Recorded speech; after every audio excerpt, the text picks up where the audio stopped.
Hey guys, it's your girl Mac. Welcome to Mac Reviews. I do reviews of Love After Lockup, 90 Day Fiance, and other shows to come. Today we're going to be talking about 90 Day Fiance Before the 90 Days. This is the season 6 tell-all. It is part one. I wish that there was only uh one episode and not a part one and two, but here we are. So I'm gonna get right into it. Let's talk about Misha and Nicola first. So hmm, yeah, this couple. So Misha starts out by letting us know that Nicola and her have not seen each other in a year. And at first I thought it was because the annulment hadn't happened yet, because that's what she said. But I'm wondering when she got the annulment. She did not clarify when she got the annulment, whether it was, excuse me, whether it was months ago, several months ago, or if it just happened recently. She doesn't clarify. But she also tells us that he hasn't signed up for the K-1 visa. And this makes me think that she has no intention of marrying Nicola. Now, she did say that the annulment went through and that he's coming to visit. But my thing is, she knows that the K1 can take a while. And so that's why I wonder, when did the annulment get approved? I don't think she has any intention of marrying Nicola. I think that she just wants to keep being on this show. But and I know she, of course, wants him to meet her family and friends, but I don't think she's gonna marry him, but we'll see. So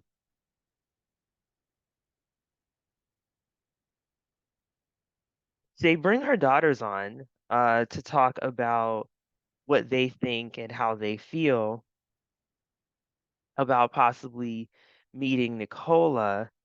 And so they share their concerns. You know, her daughters are teenagers and they're concerned about him being judgmental toward them. They haven't gotten to meet him in person yet. Um, and so, and then Statler is saying like she thinks that he's gonna judge them. And so they ask Nicola, like if the girls want to bring boys home, like what would you say? And he said, you know, Misha is their mom. Misha is their boss. I'm not their boss, so I trust her to make the right decisions regarding them. And I thought that was the right thing to say. It was a rare moment of maturity on his part. Um, and so Sean says, "Hey, do you believe him?" And they were like, "Well, yeah, I would hope he's telling the truth. Like, what else can they say?" So they haven't met him. They don't know him yet. So so then so they're still talking to the daughters and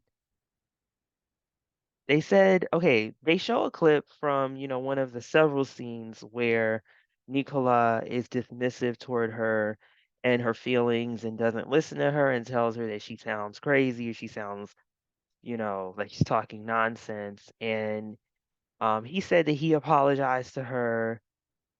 But the daughters are saying, hey, like they don't want their mom to be with someone who is going to be dismissive of her feelings. And they are also concerned that, like, if they have a relationship with him and they're trying to say their feelings, that he's going to be dismissive as well. So,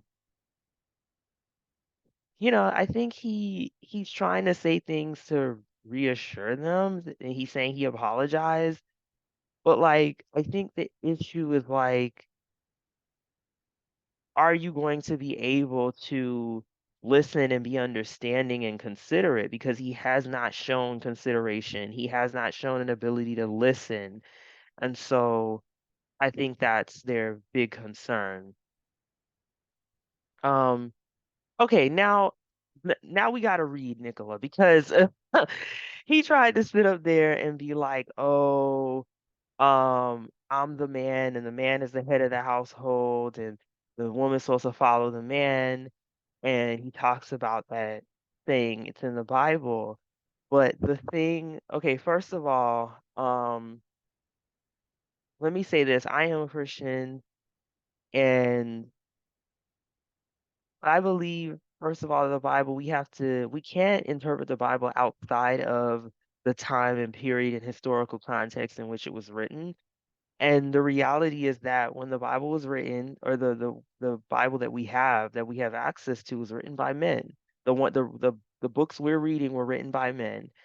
And you're talking about a time in that culture, in that society and history where women were controlled by men. Their fathers and their husbands controlled their lives. They had no agency. They couldn't make their own money. They couldn't be independent. And so I think we understand now that in relationships, men and women can be partners. Um, but my thing with Nicola is that, you know, this I feel like he's all talk. I feel like everything he's saying is just talk because you can't say you're the man of the house when you're moving into her house where she's paying the bills. You're not paying any bills. You didn't buy that house. He apparently is not employed and I just don't you can't be a man in words alone. And even if he is bringing money to the table and even if he is going to contribute, you're still living in her house. These are still her kids. You can't run her. Like, so it just he found it kind of ridiculous and I was disappointed that nobody called him out and said, but apparently you don't have a job, you live with your mom, you're going to be living in her house. Like, how are you going to tell her anything when he has to pay to bring you here? Like, come on. So you can't be the head with no money, no house, and no maturity. You can't say, and even then, like, it's still a partnership. But if you, anyways, so he wants to talk about manhood without actually acting like a man. Um, and so then, Statler is saying to her, there's other Catholic men out there. You can be with somebody else. Um, but with the whole things with her daughter, like Misha is getting kind of emotional because she's telling her daughters like nothing will ever come between us. No man, no nobody. I'll handle him if he gets out of line, but you know, I'm not going to allow anything to come between us. And I think Misha was being genuine. I think she was really thinking about how much she loves her daughters. I mean, she's divorced, and whatever happened between her and her ex-husband, like she's been raising her kids, and it seems like her and her daughters are close you know, I'm the daughter of a single mom, so I understand how, that close relationship you can have with your mom. But I I don't know. I think Nicola said what I'm not a fan of Nicola but I like what he said and I think hopefully he sticks to that. But um yeah, now they had a conversation about you know them having sex and they're joking around when they get married or whatever. If they do, I still don't think they will. And Nicola took it in stride and he laughed and everything, but like really, I don't think he understands a woman's anatomy. I don't think, you know, Christian brought up the clitoris, and I don't think he possibly doesn't know what that is.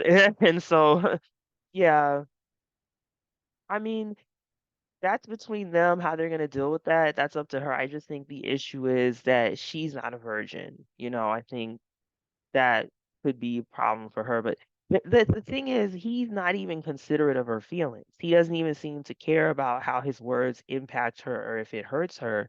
So how is he going to care about her her pleasure, her enjoying herself? That so good luck to her with that, but I don't know if she's gonna marry him. I don't know if I believe it. She says that she wants to see how it goes when he comes to the US because he is gonna be coming to visit. And it actually did come out weeks ago. Photos of them came out. And I remember saying, like, I hope he's just visiting. I don't think he's here on the K1, and that's the confirmation that he's not. And I don't think that she'll marry him. I think Misha wanted to be on this show and she used this guy to do that, but I don't think she's gonna go through with marrying him. Um, because as Statler was saying there are other fish in the sea. There's other men out here, and she already said she does have nerves, and she wants to see how it goes when he meets her family. And but then she said she said this phrase, "There's no way out now." And I was like, "What do you mean there's no way out? You haven't applied for the K-1. Like, you don't have to marry him. You can send him back to Israel, so you can get out." I don't know why she said that. I guess she wanted to sound dramatic, but but yeah, I agree with Statler when she said you can find a Catholic guy who treats you well and is emotionally intelligent, because he's very much not emotionally intelligent. So yeah, that's them too. So next couple I want to talk about, we're gonna talk about Gino and Jasmine. Lord have mercy. Ooh, Lord. So um they get right into talking about her ex Dane. And they show the videos that I guess Vino is pretend. I mean, they already had this conversation, so part of me is like, I wasn't sure if Gino was upset or not, because I'm kind of like, yeah, it probably was jarring to see that, and that's what made him upset. But I'm like, you guys already talked about this, but did she tell him that she had met with him? I don't know if he knew that she had talked to Dane about their sex life, so he totally had every right to be upset about that. She also said that when she did get approved for the K-1, because I didn't say Jasmine is there. Jasmine is in the US. She's been approved again a couple weeks ago, recently, maybe a week or two ago, maybe less than that actually. It might have been less than 2 weeks ago. Somebody filmed Jasmine and Gino in a Walmart checkout at the self checkout. So, and that explains why they didn't hide or anything, because they knew she was gonna be on.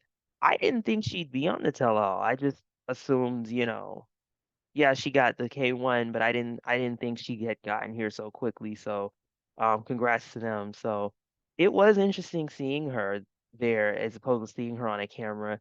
I think that I liked her look. She didn't wear extensions. She had her natural hair, and I liked her makeup. I thought it was way toned down for her.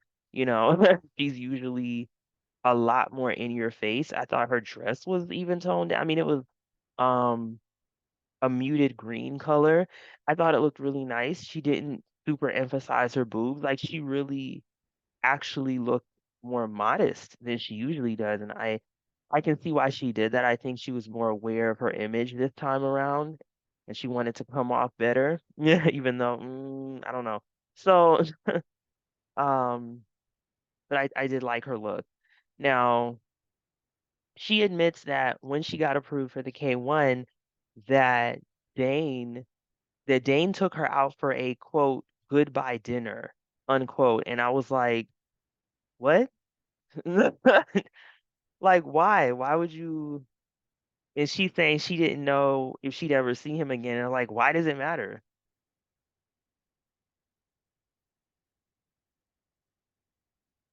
Like, you're coming to the US to get married to Gino. So yeah. So I thought that was unnecessary, and everybody else was saying it's unnecessary. Gino, I couldn't tell if Gino was really upset. I guess he was. I don't know. Part of me, I guess he was upset. And she said that the date was on Valentine's Day, and that part was like, is this real? Valentine's Day? But she said she doesn't see a problem with it. And then Christian said it sounds like, you wanted attention from him, because she was saying he was trying to say she wanted validation from a man because of the issue with sex, him not sleeping with her. And it's interesting that no one commented on that. I was expecting somebody to comment on that, but no one said anything about that. But yeah, Christian was saying she wants attention, and she was like, "Excuse me, you love attention too. You stay trying to get attention from girls. You're an attention whore just like me. Like, how you gonna try to judge me for the same thing you do?" Which honestly was fair. Like, yeah. So Now they have this conversation, which I was like, "What?" Uh, so she's saying that she did like a sex video with Dane, but she did that before she met Gino when she was with Dane. And I believe her. I actually believe her that, this was before Gino. And she was like, I've done some crazy stuff with my ex-husband. Like, I'm not ashamed of that. That is what it is. But she wasn't showing much remorse for meeting with Dane. She wasn't showing much remorse for the goodbye dinner, and she should have been. But it's Jasmine. So and when they take a break and they show Gino and Jasmine talking behind the scenes, and she's saying, "Oh, you should defend me. You should be on my side, not everybody else's. Don't make me look bad. I'm in this new country." And I'm sitting up here like, like you're being so inconsiderate. Like, do you even acknowledge how this man is probably feeling right now? And I don't like Gino. I'm really not a fan of Gino, but wow.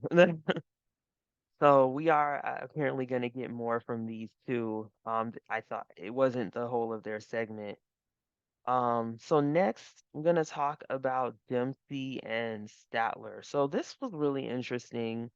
Some things I didn't expect in their sex segment. So apparently Dempsey and Statler are going to travel around Europe in a caravan. I don't fully know what that is. I think that's like a term for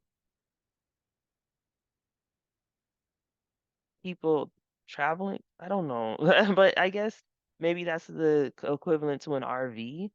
So, and part of me is wondering why. Like why?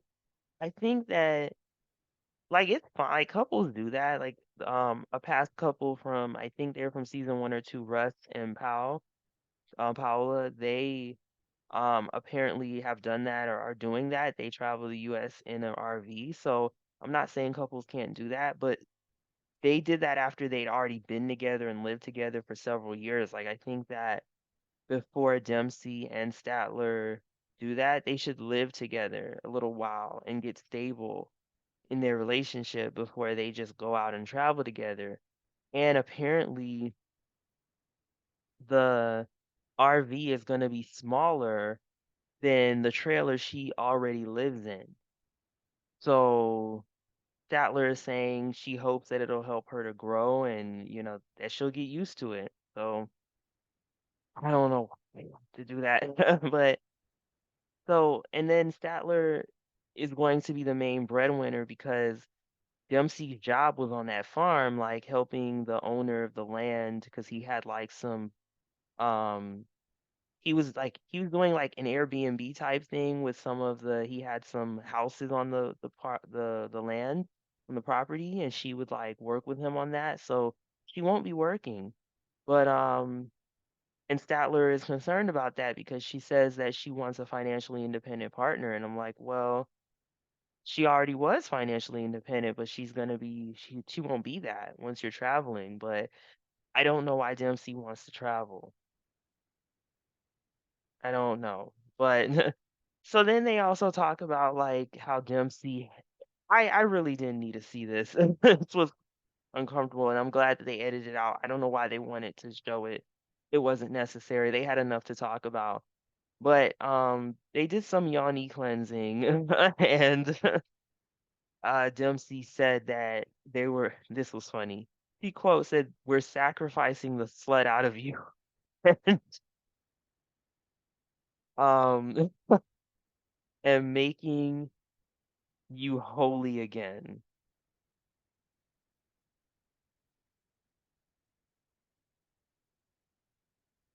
So I thought that was really funny.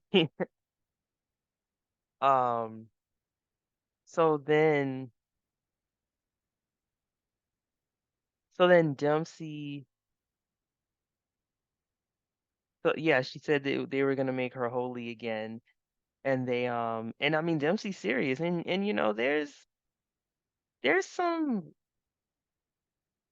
there's some validity to what Dempsey is saying. Like some people don't believe this, but I believe sex is spiritual, and I do think I understand why Dempsey wanted to do that.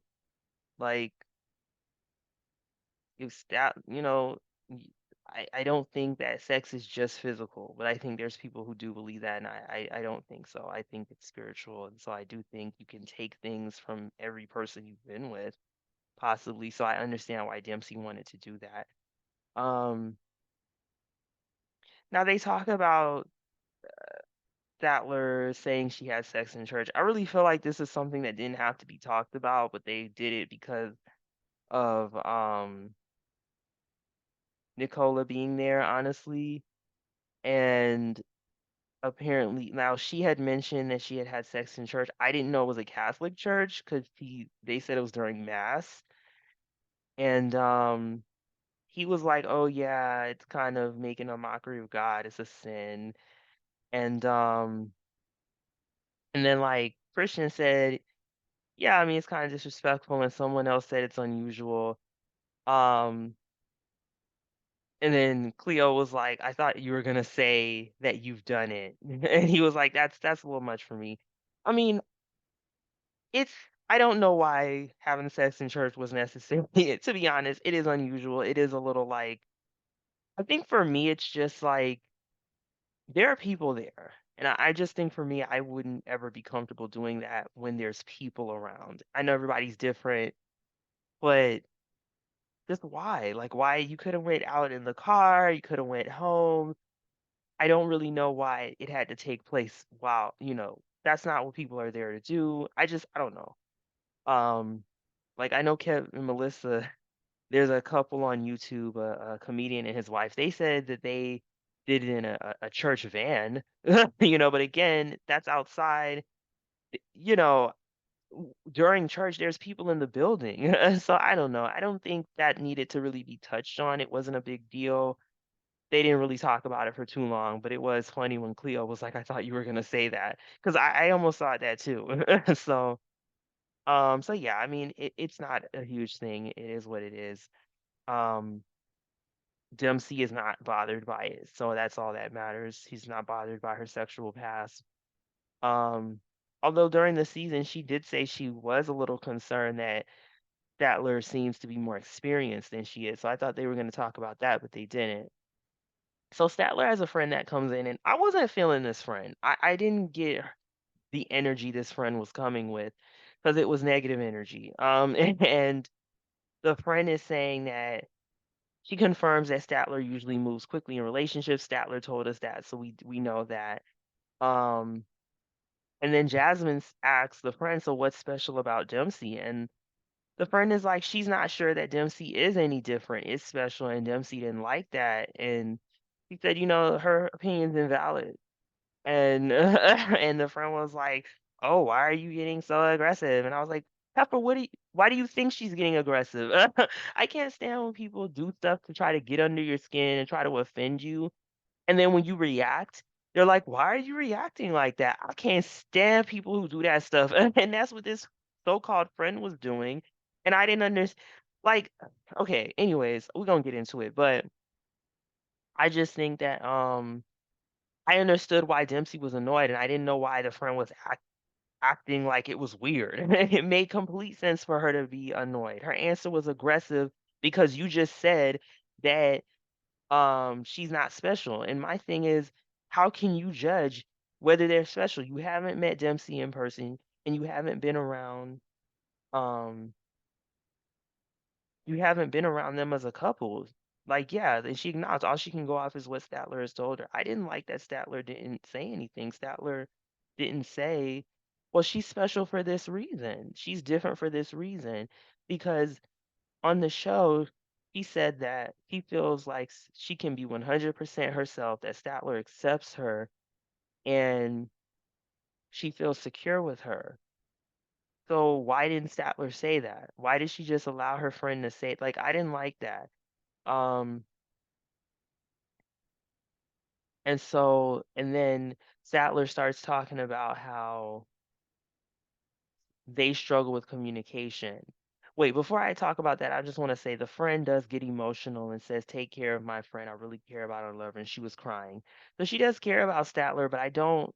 I feel like I didn't like her negative energy because there was no reason for it. Dempsey has done nothing to Statler to to deserve that. So I really didn't get it. And I think I have to give it to Dempsey for her self-control because I would have read that chick more. I would have gave her more because I didn't think what she was saying was justified. Now, Statler says that they struggle a lot with their communication, that they have a hard time communicating. I want to say that I actually think that when they had that disagreement, when they were talking about kids, um, I think that their communication was pretty good compared to what we've seen on this show. I thought that they did a pretty decent job actually, but that's just one time. We're not seeing everything else behind the scenes. Um, Statler says that she wants to attend therapy. Dempsey was saying she's discussed that, but she's not really fully with it. And I understand her saying that. I don't know,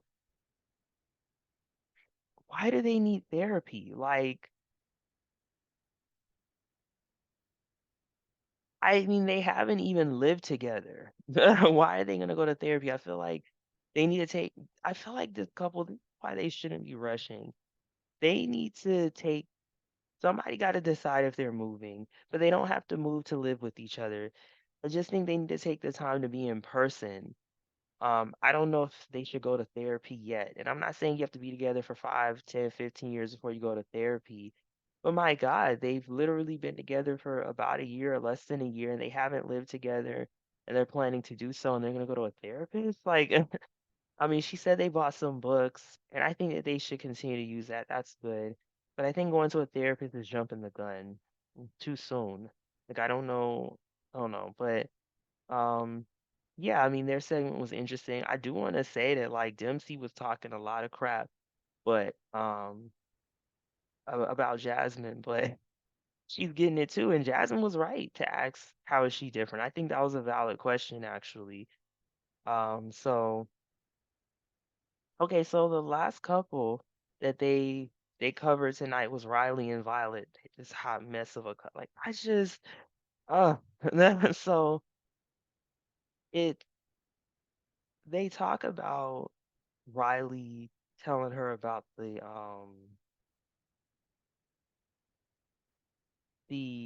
private investigator, and Riley is convinced that it's common for Americans that are dating abroad to hire a PI to look into their partners, which is not the case. I I I this man should have just said, I was feeling like I couldn't trust her. She wasn't answering my questions. So I hired a PI because that's actually not true. So it's not common for Americans that are dating abroad to hire PIs. It's not necessarily the case, but he could have just said for my own reasons and what I've been dealing with her, this is why I wanted to do it instead of trying to say that it's normal because it's not. So So then he was saying that he's caught her in lies. He didn't say which lies. And and Dawn finally started saying what things that we've all been thinking and actually, commenting, and she said, "So why didn't you just break up with her? Why did you still go to visit her?" And then he was like, "Well, she was reaching out to my family members and begging them to ask to get me to call her." And then Sean said, "Yeah, but you still didn't have to contact her. You still didn't have to respond." So he's saying, "Oh yeah, I know, but when you love someone or you're in love with the idea of being with someone, it's hard to let go."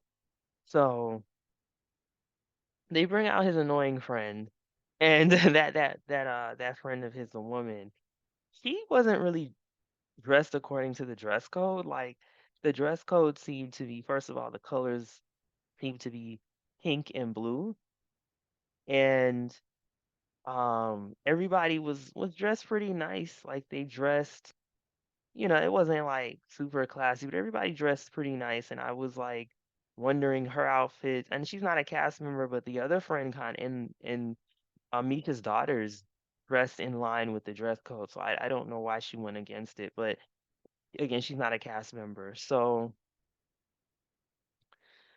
she came out and she was like, "Oh, you still didn't answer my question about the app." And they started talking about that, and I was just like, "This is so dumb. Why why are we still talking about this?" Like, it's so annoying to me. Like, I really found it so annoying that they really started going over this again with all the things that happened between Violet and Riley. I couldn't believe that we were harping on this dating app thing when we could have been talking about something else. So, she said that she didn't delete the app. She said no, she said she deleted the app from her phone, but she didn't realize she had to delete her account as well.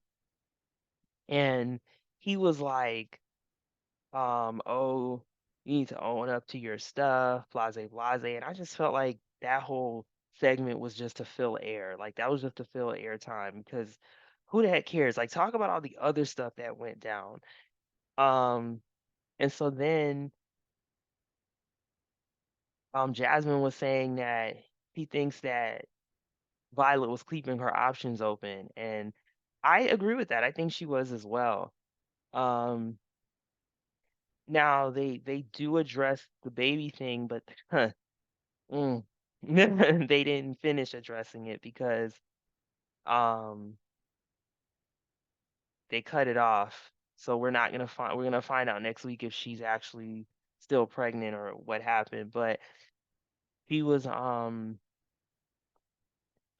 Jasmine said to him, like, you have all these suspicions and you don't trust this woman, but why did you still have sex with her? And I was like, thank you. Listen, Jasmine may be toxic and they all were rude to her. They didn't acknowledge her when she came. But this woman was asking all the right questions throughout the show. Like she was bringing up valid points, fair questions, that Sean should have been the one asking. But so what did he say? He said, "Oh, he didn't initiate it. She's the one who came." I was just like, ugh. So then Violet says that, um, well, he says that she told him not to tell anybody about them sleeping together, and then Violet says that it's frowned upon in her culture, in Vietnamese culture, to show a woman going to sleep with a man or whatever, or something like that. Now, the thing about that is I was watching a video yesterday or the day before recently, a reviewer's video on YouTube, and someone commented and they said, I'm Vietnamese, and um nowadays, currently, it's not taboo for people to have premarital sex in Vietnam as long as you use protection so that you don't bring a baby into it. If you don't want to, if you're not trying to get pregnant. But she's saying for like millennial and Gen Z Vietnamese, it's not an issue, but she's saying for Gen X, people older, like like Violet, she might be holding on to that from the past, but currently that's not really an issue for younger people. So it sounds like most people wouldn't care, but I guess Violet is holding on to that mentality. But generally that's not this person is saying I'm Vietnamese and that's not how that is currently for younger people in Vietnam. Um so I mean I'm gonna take it. This person said they're Vietnamese. I don't know, she didn't say anything bad about her, but that's not hard to believe. Like she wants us to believe that young Vietnamese people are only having sex within marriage. Like, girl, come on. So, um, but he thinks she slept with another man. He doesn't trust her, and he's talking about how he offered to pay for her to go to an international hospital, and Violet said, well, he's not supporting her financially. She can't afford that. And he said he offered to pay for it. He put a card on file. So they didn't then ask her, okay, so why didn't you want to go then? Why, if he's paying for it, why are you saying he wouldn't? And then, and then she was saying that she actually bought a pregnancy test, and took the test in front of him, and it was positive. But he's saying he doesn't trust it. He wants her to confirm it with a doctor, which, yeah, I mean, you do usually go and confirm with a doctor. But I'm not feeling this couple, either one of them, especially not Riley. And then Jasmine said to him, like, do you really think that she would lie about being pregnant to try to manipulate you? And he was like, yes. And I'm like, wow. So he thinks she was lying to manipulate him. And he did say that they're not together. They're not together. So but they did cut it off when, Sean asked her, are you currently pregnant? So that was yeah. But we'll see. Um We'll find out. So yeah, we didn't hear from Cleo and Christian yet, and we didn't hear from David and Sheila, and we'll be hearing from them next week along with Tyree. Tyree was not in New York, and I don't know why he wasn't in New York, but um yeah, so we also see in the preview that Jasmine is calling out Amanda, saying she was mean to Rasmus, and this heifer tells her to shut the F up. And I'm like, oh, you don't know who she is. You don't know who Jasmine is. I want Jasmine to gather and drag Amanda by like, she needs to drag her for filth. I mean, listen, Jasmine is terrible in how she treats Gino, but Gino is awful too. Like, Gino's not um a good guy. That's why I don't like really like both Gino and Jasmine